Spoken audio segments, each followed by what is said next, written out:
Коми инвесторы помогают экономить школам на коммуналке. Это называется энергосервисный контракт. В рамках него модернизируют системы теплоснабжения, уличного и внутреннего освещения.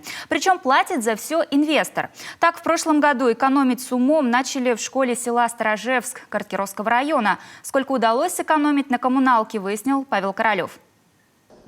Температура в классах Старожевской школы теперь зависит не от кочегара котельной, а от автоматики в подвале. Установленные датчики замеряют разницу температур в помещениях и за окном. И уже в зависимости от показателей подают тепло в учебные классы. Настоящую цифровизацию ЖКХ в сельской школе удалось воплотить благодаря энергосервисному контракту. Благодаря новому тепловому пункту за год школа смогла сэкономить на отоплении 580 тысяч рублей. В сентябре 2020 года, прошлого года, в нашей школе, в подвале нашей школы, была установлена такая установка, тепловой пункт, автоматизированный, с погодным регулированием.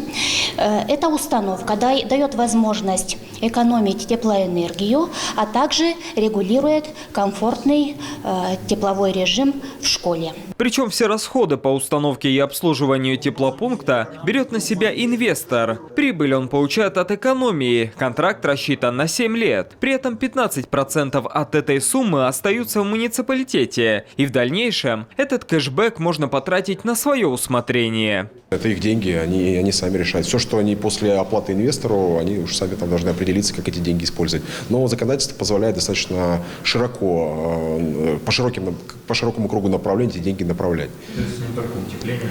Не только утепление. Есть разъяснение федерального Минфина, которые говорят, что можно даже на дополнительные выплаты персоналу направлять эти деньги сэкономленные. На сегодняшний день в Карткировском районе уже реализовано 3 энергосервисных контракта. Помимо Старожевска, модернизацию системы отопления провели в школах Карткироса и Аджирома. Но в районе рассчитывают и дальше экономить с умом.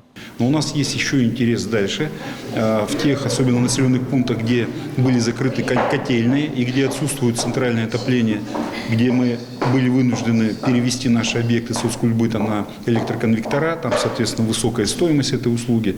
Это в первую очередь наш приоритет. Это Намский, если уж говорить о населенных пунктах, там и школы, и детский сад нуждаются в этом. А еще модернизацию ЖКХ требуют школы муниципалитета, где нет приборов учета, и стоимость ресурса рассчитывается по нормативам. Последнее влетает в бюджет муниципалитета в копеечку. Павел Королев, Иван Богомолов, телеканал Юрган, Карткировский район.